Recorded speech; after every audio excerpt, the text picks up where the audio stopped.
오늘 들려드릴 이야기는 경기도 부천에서 시작됩니다. 1990년대 중반의 부천은 서울과 인천 사이에서 빠르게 커져가던 도시였습니다. 낮에는 공장으로 출근하는 사람들, 밤에는 좁은 골목을 따라 귀가하는 학생들과 직장인들이 뒤섞였고, 오래된 다세대 주택과 작은 상가, 공장지대가 서로 등을 맞댄 채 이어져 있었습니다. 지금처럼 골목마다 CCTV가 촘촘히 설치되어 있던 시절도 아니었습니다. 휴대전화는 아직 흔하지 않았고, 집집마다 걸려있던 유선전화와 공중전화, 삐삐가 사람들의 연락수단이던 시절이었습니다. 그곳에 한서연이라는 여학생이 살고 있었습니다. 1976년 1월 18일에 태어난 서연은 사건 당시 18살, 부천의 한 실업계 고등학교 3학년에 재학 중이었습니다.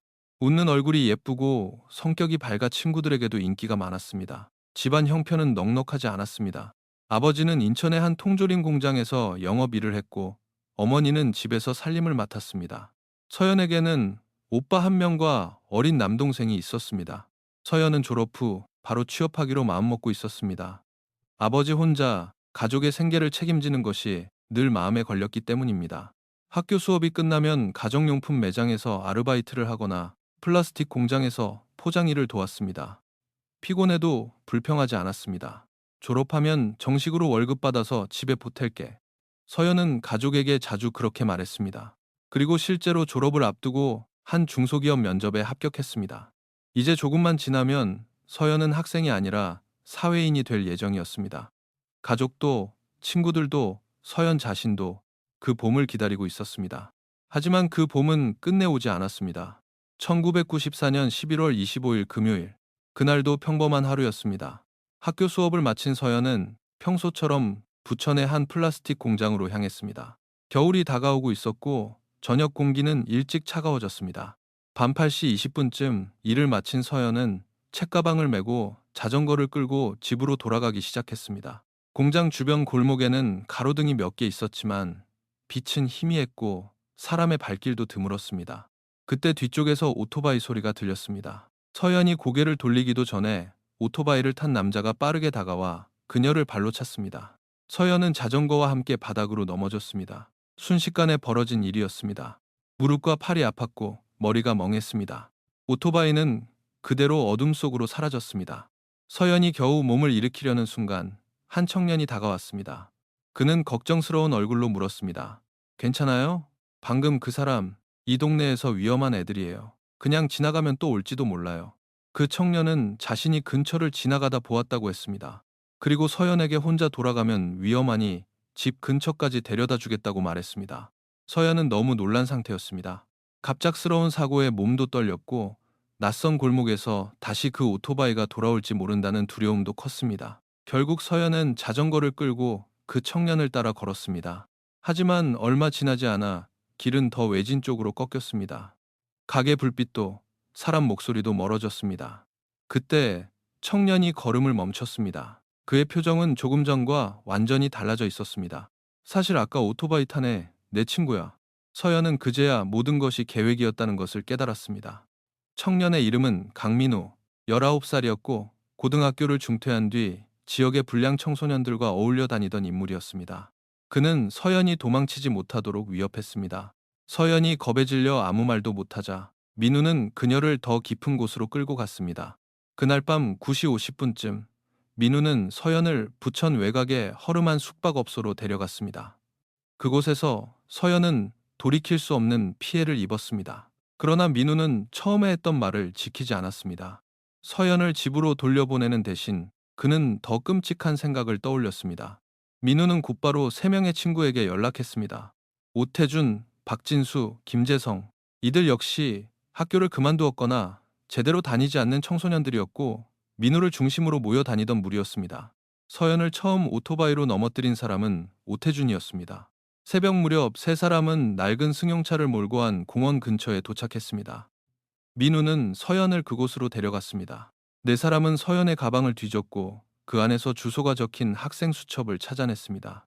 그것은 서연에게 마지막 희망이 아니라 또 다른 협박의 도구가 되었습니다. 도망가거나 신고하면 네 집으로 찾아간다. 가족까지 가만두지 않을 거야. 그 말은 서연의 마음을 완전히 얼어붙게 만들었습니다. 그녀는 자신이 당하는 일보다 가족에게 해가 갈지도 모른다는 생각에 더 큰 공포를 느꼈습니다. 결국 서연은 저항하지 못한 채 그들의 말을 따를 수밖에 없었습니다. 네 사람은 상해 끝에 박진수의 집으로 가기로 했습니다. 진수의 집은 서울 강서구 화곡동의 오래된 2층 주택이었습니다. 대문은 낡은 철문이었고 1층에는 부모가, 2층에는 진수와 그의 형이 지내는 구조였습니다. 진수는 평소에도 친구들을 몰래 데려와 밤새 떠들곤 했습니다. 부모는 그런 행동을 달가워하지 않았지만 아들을 제대로 막지 못했습니다. 그날 새벽 서연은 그 집 2층 방으로 끌려갔습니다. 그리고 그곳에서 그녀의 긴 악몽이 시작되었습니다. 민우 일당은 먼저 서연에게 집으로 전화를 걸게 했습니다. 서연의 부모는 이미 딸이 늦게 들어오지 않아 걱정하고 있었습니다. 수화기를 든 서연은 떨리는 목소리를 애써 눌렀습니다. 엄마, 나 친구 집이야. 오늘은 여기서 자고 갈게. 걱정하지 마. 옆에서는 민우가 서연을 노려보고 있었습니다. 조금이라도 이상한 말을 하면 가족을 해치겠다고 협박한 뒤였습니다. 부모는 딸의 목소리가 평소와 다르다는 것을 느꼈지만 고3 생활과 아르바이트로 지쳐 그런 것이라고 생각했습니다. 그때 경찰에 신고하지 않은 것을 가족은 이후 평생 후회하게 됩니다. 며칠 뒤 그들은 더 많은 친구들을 불렀습니다. 처음에는 4명이었던 가해자는 6명으로 늘었습니다. 2층 방에서는 밤마다 음악 소리와 웃음소리, 발소리가 이어졌습니다.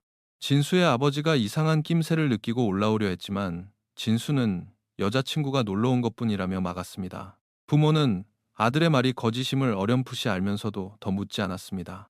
아니, 묻지 못했습니다. 그 집 안에서조차 민우 일당의 폭력적인 분위기는 어른들을 침묵하게 만들고 있었습니다. 서연은 계속해서 폭행과 협박, 성범죄 피해를 당했습니다. 자세한 내용은 차마 입에 담기 어려울 정도였습니다. 그들은 서연을 한 사람의 인간으로 보지 않았습니다. 단지 자신들의 분노와 지루함, 비뚤어진 욕망을 풀어내는 대상으로 취급했습니다. 서연이 울면 웃었고 무서워하면 더 심하게 몰아붙였습니다. 반항하지 못하면 순하다고 조롱했고 조금이라도 저항하면 더 잔인하게 대했습니다. 진수의 어머니도 서연을 본 적이 있었습니다. 어느 날 2층 방을 정리하러 올라갔다가 서연이 그곳에 있는 것을 본 것입니다. 처음에는 아들이 여자친구를 데려온 줄로만 생각했습니다. 그러나 며칠이 지나도 서연이 계속 그 방에 있는 것을 보고 이상하다고 느꼈습니다. 어머니는 서연에게 이제 집에 가라고 말했습니다. 하지만 서연은 갈 수 없었습니다. 그 말을 들은 진수는 서연을 다시 위협했고 어머니는 더 이상 깊이 묻지 않았습니다. 12월의 서울은 추웠습니다. 민우 일당은 서연에게 말도 안 되는 행동을 강요했습니다. 추운 날씨에 창문을 열어둔 채 벌을 세우기도 했고 잠을 제대로 자지 못하게 했습니다. 음식도 제대로 주지 않았습니다. 처음에는 편의점에서 사온 빵이나 우유를 던져주었지만 시간이 지날수록 그것마저 줄어들었습니다.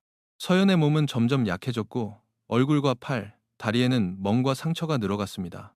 그럼에도 민우는 주기적으로 서연에게 집으로 전화를 걸게 했습니다. 부모가 경찰에 신고하지 못하게 하기 위해서였습니다. 서연은 수화기를 들 때마다 마음속으로 외쳤습니다. 엄마, 제발 알아차려줘. 아빠, 나를 데리러 와줘. 하지만 입 밖으로 나오는 말은 늘 같았습니다. 괜찮아, 친구 집이야. 조금만 더 있다 갈게. 부모는 이상함을 느끼면서도 딸이 곧 졸업을 앞두고 친구들과 시간을 보내는 것이라 믿으려 했습니다. 그 시절에는 학생이 친구 집에서 며칠 묵는 일도 드물지 않았고 휴대전화 위치 추적 같은 방법도 일반적이지 않았습니다. 모든 것이 느렸고 모든 확인은 사람의 목소리와 믿음에 기대야 했습니다. 감금 13일째 되던 1994년 12월 7일 그날 새벽 가해자들은 밤새 떠들다 지쳐 잠들었습니다. 방 안이 조용해지자 서연은 마지막 힘을 끌어모았습니다. 그녀는 상처 입은 몸을 이끌고 2층에서 내려와 1층 전화기 앞으로 갔습니다. 손이 떨렸습니다. 수화기를 들고 경찰서 번호를 눌렀습니다. 살려주세요. 하지만 말을 다 잇기도 전에 민우가 뒤에서 나타났습니다. 그는 서연의 손에서 수화기를 빼앗아 끊어버렸습니다. 그리고 다시 경찰에 전화를 걸어 친구들끼리 장난친 것이라고 둘러댔습니다. 그 시절의 신고 시스템은 지금처럼 정교하지 않았습니다. 짧고 불분명한 신고는 그대로 장난 전화로 처리되었습니다. 민우는 분노했습니다. 서연이 감히 신고를 시도했다는 이유였습니다. 그는 서연에게 끔찍한 벌을 내렸습니다. 불을 이용한 가혹행위로 서연은 심한 화상을 입었고 이후 제대로 걷지 못하게 되었습니다. 다른 가해자들도 그 모습을 보고 말리기는커녕 따라했습니다. 상처는 치료받지 못한 채 투차갔고 방 안에는 점점 견디기 힘든 냄새가 퍼졌습니다. 진수의 가족은 그제야 상황이 심상치 않다는 것을 알았습니다. 하지만 신고하지 않았습니다. 진수의 아버지는 아들과 그 친구들이 무서웠고 어머니는 무력했습니다. 진수의 형도 2층에서 생활하며 서연의 존재를 알고 있었습니다. 그는 가끔 빵이나 우유를 가져다 주었지만 경찰에 알리지는 못했습니다. 두려움 때문이었습니다. 그러나 그 두려움은 한 사람의 생명을 구할 수 있었던 마지막 기회를 묻어버렸습니다. 서연은 점점 움직일 수 없게 되었습니다. 화상과 폭행으로 몸은 약해졌고 제대로 먹지 못해 기력도 바닥났습니다. 민우 일당은 그런 서연을 귀찮아하기 시작했습니다. 처음에는 자신들의 비뚤어진 유의 대상으로 삼았지만 이제 그녀는 그들에게 처리해야 할 문제처럼 여겨졌습니다. 서연을 풀어주면 모든 것이 드러날 것입니다. 경찰이 올 것이고 자신들이 한 일이 밝혀질 것입니다. 그래서 그들은 서연을 집으로 보내지 않았습니다. 감금 41일째인 1995년 1월 4일 아침, 민우는 전날 밤 도박성 놀이에서 돈을 잃고 잔뜩 화가 난 상태로 진수의 집에 왔습니다. 그는 방 한쪽에 힘없이 누워있던 서연을 보고 또다시 폭력을 휘둘렀습니다. 당시 서연은 의식이 흐릿했고 목소리조차 제대로 내지 못했습니다. 몸은 이미 극도로 쇠약해져 있었습니다. 그러나 민우는 멈추지 않았습니다. 다른 가해자들도 함께했습니다. 그들은 무거운 운동 도구와 금속 물체를 이용해 서연을 오랜 시간 폭행했습니다. 그 방에서 무슨 일이 벌어졌는지 이후 수사 기록을 본 사람들은 한동안 말을 잇지 못했다고 합니다. 그날 이후 서연은 더 이상 버티지 못했습니다. 다음 날인 1995년 1월 5일 아침, 그들은 서연이 숨을 거두었다는 것을 알았습니다.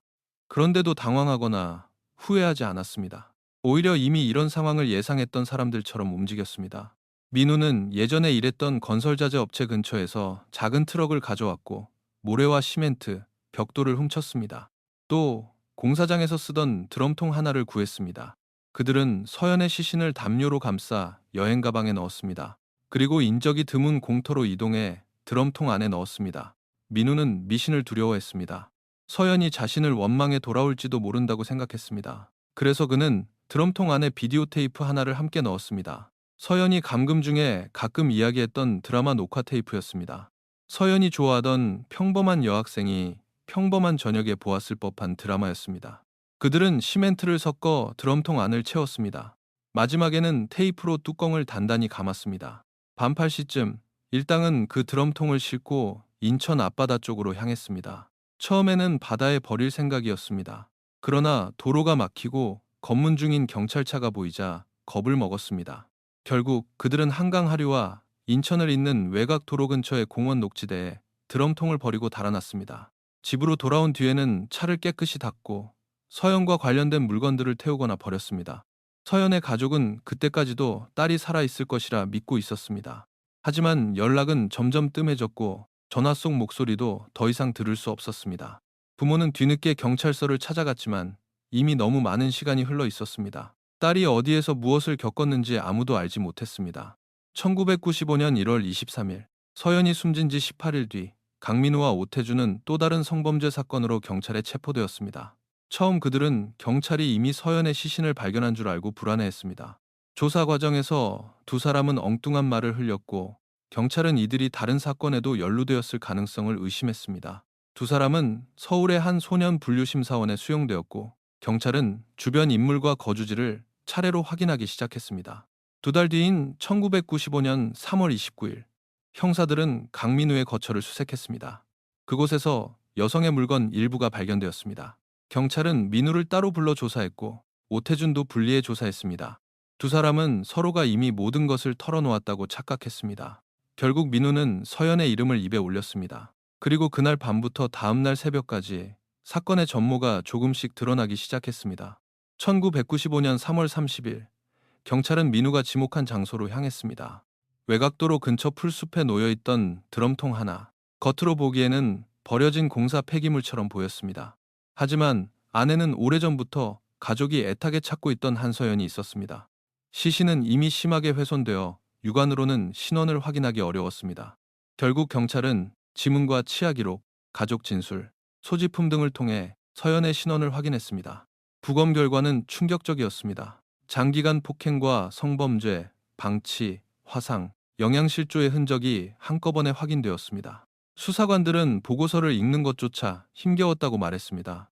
그만큼 서연이 겪은 시간은 잔혹했고 인간의 언어로 쉽게 설명할 수 없는 것이었습니다.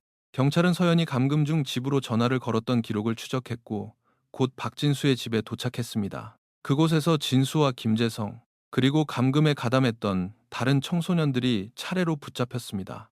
진수의 형 역시 사건을 알고도 방치한 혐의로 조사를 받았습니다. 최종적으로 7명이 재판에 넘겨졌고 그중 핵심 가해자는 강민우, 오태준, 박진수, 김재성, 네 사람이었습니다.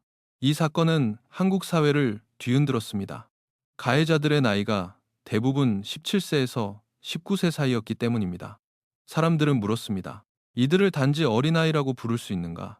이렇게 잔혹한 범죄를 저지른 이들에게 소년법상 관용을 적용하는 것이 과연 옳은가? 수사가 진행되면서 네 사람의 성장 배경도 드러났습니다. 강민우는 비교적 부유한 집안에서 태어났습니다. 아버지는 증권회사 간부였고 어머니는 피아노 교습소를 운영했습니다. 그러나 부모는 늘 바빴고 민우는 어린 시절 대부분을 외할머니 손에서 자랐습니다. 초등학교를 졸업한 뒤 부모와 함께 살기 시작했지만 관계는 이미 멀어져 있었습니다. 부모는 죄책감 때문에 민우의 잘못을 제대로 꾸짖지 못했고 돈과 물건으로 빈자리를 메우려 했습니다.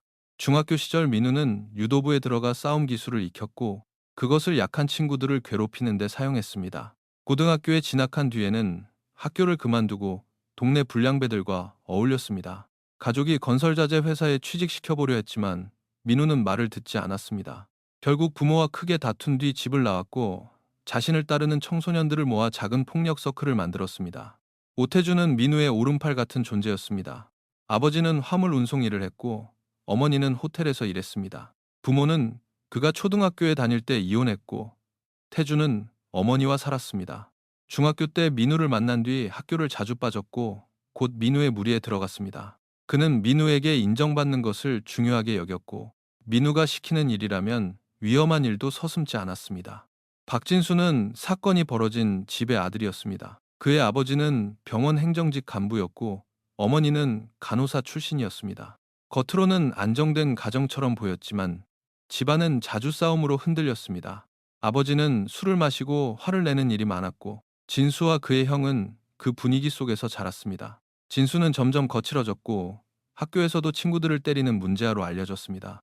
어느 날 형의 오토바이가 도난당하자 진수는 그것을 되찾기 위해 민우에게 도움을 청했습니다. 그 일을 계기로 두 사람은 가까워졌고 진수의 집은 민우 일당이 드나드는 아지트가 되었습니다. 김재성은 부모가 어릴 때 이혼했고 어머니와 누나와 함께 살았습니다. 어머니는 미용실에서 일하느라 늘 바빴습니다.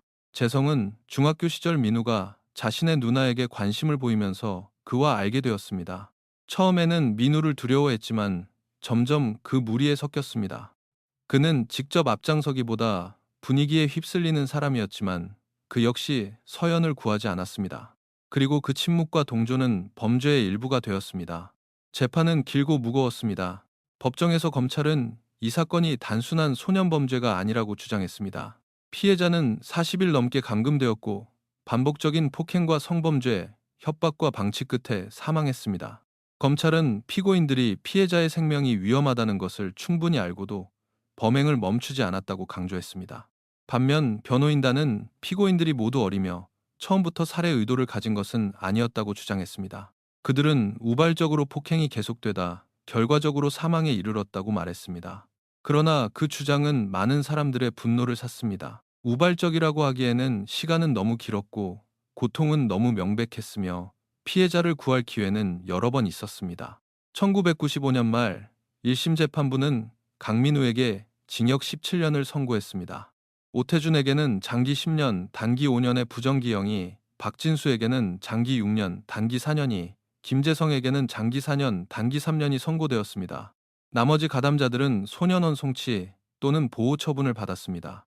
하지만 검찰은 형량이 지나치게 낮다며 항소했습니다. 피해자 가족 역시 받아들일 수 없었습니다. 서연의 어머니는 법정 밖에서 거의 쓰러지듯 주저앉았습니다. 딸이 겪은 40일 일을 생각하면 어떤 형량도 가볍게 느껴졌습니다. 항소심은 이 사건의 잔혹성과 계획성, 장기간 감금, 사후 은폐 정황을 더 무겁게 보았습니다. 1996년 7월 서울고등법원은 강민우의 형량을 징역 20년으로 높였습니다. 박진수와 김재성의 형량도 각각 늘어났습니다. 다만 오태준의 일부 형량은 그대로 유지되었습니다. 재판부는 판결문에서 피해자가 겪은 고통은 상상하기 어렵고 피고인들이 보인 태도는 인간으로서 최소한의 윤리를 저버린 것이라고 지적했습니다. 그러나 당시 소년범에 대한 법적 한계 때문에 사회가 요구하는 수준의 중형을 모두 반영하기는 어렵다고 설명했습니다. 판결 뒤에도 논란은 끝나지 않았습니다. 언론은 연일 이 사건을 보도했습니다. 신문 지면에는 소년범 처벌 기준을 강화해야 한다는 사설이 실렸고, 텔레비전 토론 프로그램에서는 전문가들이 소년법 개정 문제를 두고 격론을 벌였습니다. 사람들은 더 이상 이 사건을 한 가정의 비극으로만 보지 않았습니다. 가정의 방치, 학교의 실패, 지역사회와 어른들의 침묵, 그리고 법의 한계가 모두 겹친 참극으로 받아들였습니다. 민사소송도 이어졌습니다. 강민우의 어머니는 집을 처분해 피해자 가족에게 배상금을 지급했습니다. 오태준의 아버지도 수입의 상당 부분을 변호사를 통해 피해자 가족에게 보내겠다고 했습니다. 박진수의 부모는 아들이 집안에서 저지른 일을 알면서도 막지 못했다는 이유로 별도의 민사 책임을 졌습니다. 그러나 서연의 가족에게 그것은 위로가 되지 않았습니다. 돈으로 돌아올 수 없는 사람이 있었기 때문입니다. 시간은 흘렀습니다. 김재성은 형기를 마치고 먼저 출소했습니다. 교도소 생활 중 괴롭힘을 당했다는 이야기가 있었고, 출소 후에는 사람을 극도로 피하며 지냈다고 합니다. 그러나 그것이 그가 저지른 일을 지워주지는 못했습니다. 박진수도 몇 년 뒤 출소했습니다. 가족은 화곡동을 떠났고 그는 한동안 제대로 된 직장을 구하지 못했습니다. 오태준은 출소 후 이름을 바꾸고 결혼까지 했지만 얼마 지나지 않아 또 다른 폭력 사건으로 경찰 조사를 받았습니다. 강민우는 2009년 가석방되었습니다. 그 역시 출소 후 이름을 바꾸고 조용히 살겠다고 했지만 이후 사기 사건에 연루되어 다시 경찰서의 모습을 드러냈습니다. 그들은 재판정에서 모두 다시는 죄를 짓지 않겠다고 말했습니다. 피해자 가족 앞에 무릎 꿇고 사죄하고 싶다고도 했습니다. 그러나 서연의 가족은 그 사과를 받아들이지 않았습니다. 받아들일 수 없었습니다. 사과는 살아있는 사람끼리 주고받는 말입니다. 서연은 그 자리에 없었습니다. 한서연 사건은 1990년대 한국 사회가 기억하는 가장 어두운 소년 범죄 중 하나로 남았습니다. 이 사건이 던진 질문은 단순하지 않았습니다. 청소년이라는 이유만으로 잔혹한 범죄까지 가볍게 다룰 수 있는가? 가정에서 시작된 방치와 폭력이 어디까지 번질 수 있는가? 어른들이 두려움이나 무관심으로 눈을 감았을 때 한 아이의 생명은 얼마나 쉽게 무너질 수 있는가? 서연은 특별한 것을 바라던 아이가 아니었습니다. 졸업 후 회사에 다니고 월급을 받아 집에 보태고 가끔 좋아하는 드라마를 보고 친구들과 웃으며 지내고 싶어 했던 평범한 학생이었습니다. 그녀의 책가방 안에는 새 출발을 준비하던 여고생의 작은 계획들이 들어 있었습니다. 하지만 그날 밤 어두운 골목에서 시작된 악의는 그 모든 미래를 빼앗아갔습니다. 세월이 지나도 사람들은 이 사건을 쉽게 잊지 못합니다. 그것은 단지 잔혹해서가 아닙니다. 중간에 멈출 수 있는 순간이 너무 많았기 때문입니다. 누군가 더 깊이 물었다면, 누군가 경찰에 신고했다면, 누군가 이건 아니다라고 막아섰다면 서연은 집으로 돌아갈 수 있었을지도 모릅니다. 그러나 아무도 충분히 빨리 움직이지 않았습니다. 그래서 한 소녀는 41일 동안 어둠 속에 갇혔고 가족은 평생 끝나지 않는 겨울을 안고 살아가게 되었습니다.